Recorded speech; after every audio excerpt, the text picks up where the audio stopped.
Greeting students आज हम exercise 1.3 के कुछ उदाहरण करेंगे। इसका एक उदाहरण हमने पहला उदाहरण पहले किया था, उसमें था सिद्ध कीजिए कि वर्गमूल 2 एक अपरिमेय संख्या है। आज हम करेंगे इसमें कि सिद्ध कीजिए कि वर्गमूल 3 एक अपरिमेय संख्या है। हल देखें, इसका क्या करना है, हमने अपरिमेय संख्या सिद्ध करनी है ना, इसके विपरीत ले लेंगे, हम इसको परिमेय संख्या मानेंगे। तो हम इसके विपरीत मान लेते हैं कि वर्गमूल 3 एक परिमेय संख्या है। परिमेय संख्या है तो उसको p/q के रूप में लिखना है। तो हम यहाँ इसको माना वर्गमूल 3 को लिख लिया a/b। यहाँ पर b 0 के बराबर नहीं होगा क्योंकि हर है, हर में 0 नहीं आनी चाहिए, तथा a और b सह अभाज्य संख्याएं हैं। सह अभाज्य संख्याएं कौन सी होती हैं? वो जो दो संख्याएं हैं उनमें कोई उभयनिष्ठ गुणनखंड नहीं होना चाहिए, उसको सह अभाज्य संख्याएं कहते हैं। तो यहाँ से क्या है, अतः a तथा b का कोई उभयनिष्ठ गुणनखंड नहीं है। ये सह अभाज्य संख्याएं क्या होती हैं, आपको उदाहरण देकर समझाती हूँ।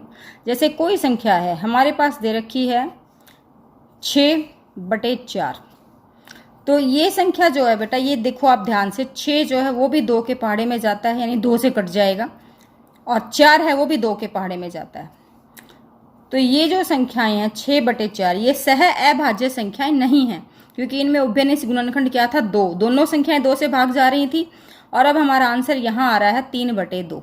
ये जो दो संख्याएं हैं ये सह अभाज्य संख्याएं हैं क्योंकि ये किसी के भी भाग नहीं हो रही हैं, किसी से भी ये सह अभाज्य नहीं थी क्योंकि ये दोनों 2 से भाग जा रही थी। लेकिन ऐसी संख्याएं जिनका कोई भी उभयनिष्ठ गुणनखंड नहीं है वो सह अभाज्य संख्याएं होती हैं।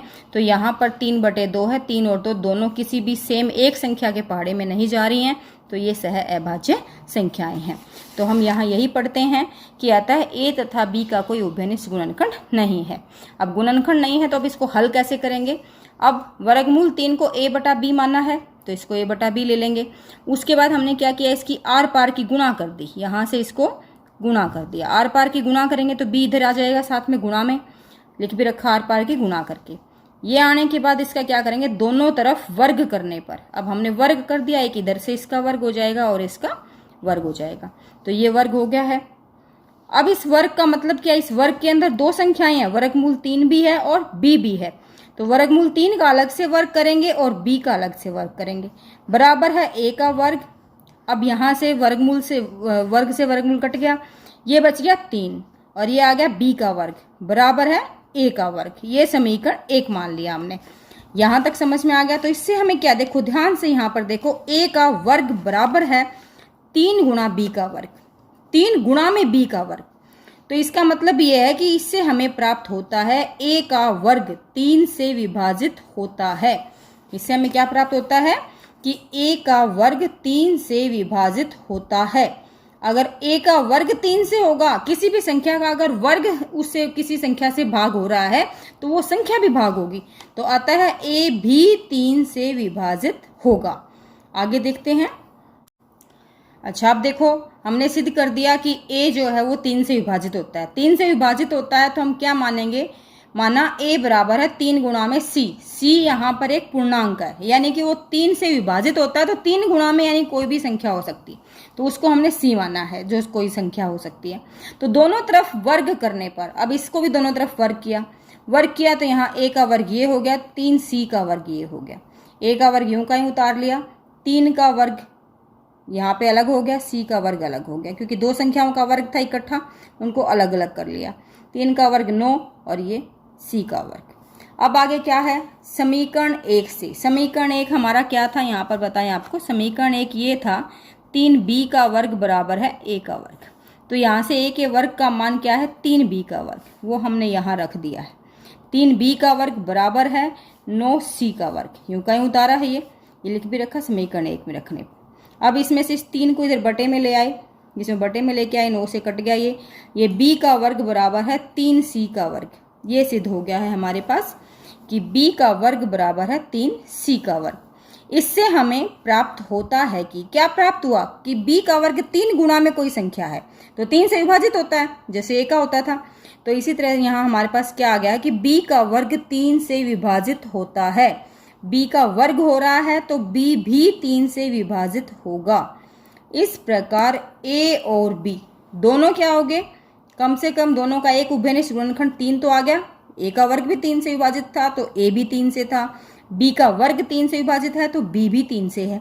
तो इसके कारण जो दोनों यहाँ पर एक लाइन ये यहाँ आ गई है, एक पहले आई है, तो इससे क्या है ए और बी का एक उभयनिष्ठ गुणनखंड 3 आ गया है। लेकिन हमने तो क्या माना था, हमने मान के चले थे कि ए और बी का कोई भी उभयनिष्ठ गुणनखंड नहीं है। तो यहाँ से हमारी क्या होगी, यह कल्पना की, इससे हमारी कल्पना में विरोधाभास आ गया। क्या विरोधाभास आया कि ए और बी का कोई उभयनिष्ठ गुणनखंड नहीं है। इस विरोधाभास के कारण हमारी कल्पना गलत होगी कि वर्गमूल 3 एक परिमेय संख्या है, क्योंकि वर्गमूल 3 एक अपरिमेय संख्या सिद्ध करनी थी और हम मान के चले थे कि वो परिमेय संख्या है, तो वो हमारी कल्पना थी। लेकिन हमने तो दिखाया कि ये उभयनिष्ठ गुणनखंड आने के कारण हमारी जो कल्पना है वो गलत सिद्ध होगी। तो वर्गमूल 3 एक अपरिमेय, यह निष्कर्ष निकलेगा कि वर्गमूल 3 एक अपरिमेय संख्या है। इसी प्रकार अगला उदाहरण लेंगे, उदाहरण 3। सिद्ध कीजिए कि वर्गमूल 7 एक अपरिमेय संख्या है। वर्गमूल 2, वर्गमूल 3, वर्गमूल 7, वर्गमूल 5, ये 4 संख्याएं ऐसी आती हैं जो कई बार हमें सिद्ध करनी आती हैं, मोस्ट इंपॉर्टेंट है एग्जाम्स के लिए भी। तो इसमें अब वर्गमूल अगर 3 की जगह 7 आ जाए तो हम क्या करें वो समझो एक बार, कि इसमें हम वही है मान लेते हैं इसके विपरीत, जो हमने सिद्ध करना है उसके विपरीत मान लिया कि वर्गमूल 7 एक परिमेय संख्या है। वर्गमूल 7 एक परिमेय संख्या है, माना वर्गमूल 7 a बटा b है। तो यहाँ पर वही b बराबर 0 के बराबर नहीं है तथा a और b सह अभाज्य संख्याएं हैं। सह अभाज्य संख्याएं हैं तो उनका उभयनिष्ठ गुणनखंड नहीं होगा। तो अतः a और b का कोई उभयनिष्ठ गुणनखंड नहीं है। उभयनिष्ठ गुणनखंड नहीं है तो अब हम इसको मान लेंगे दोबारा से, जो यहाँ ये हमने माना लिखेंगे दोबारा से, वर्गमूल 7 बराबर है a बटा b। फिर इसकी आर पार की गुणा करी, b को यहाँ गुणा कर दिया, ये कर रखा है, ठीक है। b को उधर लेके क्योंकि ये बटे में था तो यहाँ गुणा में जा सकता है। वर्गमूल 7b बराबर है a। दोनों तरफ वर्ग करने पर, अब हमने दोनों तरफ यानी इसका जो यहाँ है इसका वर्ग करा है दोनों तरफ, तो दोनों तरफ वर्ग करने पर क्या आ गया है, इसमें आ गया वर्गमूल 7b का वर्ग बराबर है a का वर्ग। वर्गमूल 7 का वर्ग अलग कर दिया, b का वर्ग अलग कर दिया और ये है a का वर्ग। वर्गमूल वर्ग से वर्गमूल कट गया, ये आ गया 7b का वर्ग बराबर है a का वर्ग। समीकरण 1 मान लो इसको। अब यहाँ भी देखो ध्यान से, तो इस समीकरण में क्या है कि a का वर्ग बराबर है 7 गुणा में b का वर्ग, यानी ये 7 से विभाजित होता है। तो इससे हमें प्राप्त होता है कि a का वर्ग 7 से विभाजित होता है। अगर a का वर्ग 7 से होता है तो a भी 7 से विभाजित होगा। अब a 7 से विभाजित हो रहा है तो हम a को मान लेंगे a बराबर है 7c। यहाँ पर c एक पूर्णांक है।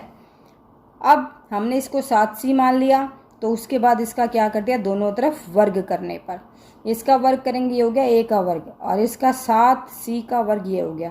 अब आगे क्या होगा, आगे हमारे पास जो a का वर्ग है, यहाँ से समीकरण 1 से हम इसका मान रख देंगे यहाँ पर। चलो अब आगे देखते हैं। हाँ जी स्टूडेंट्स देखो, अब यहाँ से हमने a का वर्ग बराबर है 7c का वर्ग ले लिया, दोनों तरफ वर्ग करने के बाद आया है ये a का वर्ग। 7 का वर्ग अलग कर दिया, c का वर्ग अलग कर दिया। a का वर्ग बराबर है 7 का वर्ग क्या होता है 49 और ये है c का वर्ग। समीकरण 1, यह है समीकरण 1 पीछे आया था। इस समीकरण 1 में रखने पर, इस समीकरण 1 में क्या रखेंगे हम, a का वर्ग जो है ना इसकी जगह रखेंगे 49c का वर्ग। तो देखो ये समीकरण 1 है, 7b का वर्ग ये है और हमने ये a का वर्ग की जगह ये रख दिया है, ये यूं का यूं उतार लिया। ध्यान से, ये तो यूं का यूं उतारा है और जो ये a का वर्ग है इसकी जगह ये रख दिया है यहाँ पर। अब इस 7 को इधर नीचे लेके जाएंगे बटे में, 7 से 49 कट गया, ये आ गया 7c का वर्ग। b का वर्ग बराबर है 7c का वर्ग। इससे हमें प्राप्त होता है कि क्या प्राप्त हुआ इससे कि b का वर्ग 7 से विभाजित होता है, क्योंकि b का वर्ग बराबर है 7 गुणा में c का वर्ग है। तो b का वर्ग बराबर है तो b 7 से विभाजित हो रहा है, तो b का वर्ग 7 से हो रहा है तो b भी 7 से होगा। किसी भी संख्या का अगर वर्ग विभाजित हो रहा है उस संख्या से तो वो संख्या भी होगी विभाजित। इस प्रकार a और b में कम से कम एक उभयनिष्ठ गुणनखंड 7 आ गया। क्योंकि ए भी 7 से विभाजित होता है, ये सिद्ध कर चुके हैं, और बी भी 7 से विभाजित होता है, ये यहाँ हमने सिद्ध कर दिया है। तो दोनों का एक उभयनिष्ठ गुणनखंड आ गया 7। तो यह हमारी कल्पना का विरोधाभास है कि ए और बी का कोई उभयनिष्ठ गुणनखंड, यह हमारी कल्पना का विरोधाभास है कि ए और बी का कोई भी उभयनिष्ठ गुणनखंड नहीं है। इस विरोधाभास के कारण हमारी कल्पना गलत है। हमने क्या मान के चले थे कि वर्गमूल 7 एक परिमेय संख्या है, अतः यह निष्कर्ष निकलता है कि वर्गमूल 7 एक अपरिमेय संख्या है। इसी प्रकार से वर्गमूल 5 भी एक अपरिमेय संख्या है। और इस वीडियो को अगर आपको ये अच्छी लगी हो और इसको क्वेश्चन समझ में आ गए हैं तो इसको लाइक और शेयर जरूर करना। Thank you.